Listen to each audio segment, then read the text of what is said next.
ఆ వామాకుల్లో అనేక ఔషధ గుణాలు ఉన్నాయి.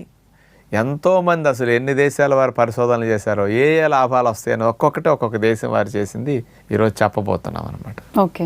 అసలు ఫస్ట్ అన్నిటికంటే అందులో ఉండే కొంచెం ఆ ఫ్లేవర్ స్పెషల్గా, అందులో ఉండే కొన్ని కెమికల్ కాంపౌండ్స్ డైజెస్టివ్ సిస్టమ్కి అద్భుతంగా పనికొస్తాయి. అందుకని ఆకలిని పెంచడానికి, అరుగుదల బాగా చేయటానికి, ఎంజైమ్స్ ఉత్పత్తిని కాస్త బాగా ఇంప్రూవ్ చేయటానికి ఇది బాగా పనికొస్తుందని నిరూపించడం జరిగింది. ఇక ముఖ్యంగా ఇందులో ఉండే యాంటీ ఆక్సిడెంట్స్, ముఖ్యంగా థైమాలు, కేర్వకాలు అనేవి ఎక్కువ మోతాదులో ఉంటాయట.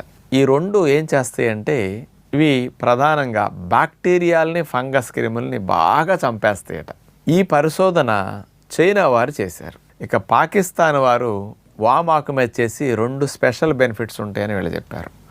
ఎల్డిఎల్ బ్యాడ్ కొలెస్ట్రాల్ని, టోటల్ కొలెస్ట్రాల్ని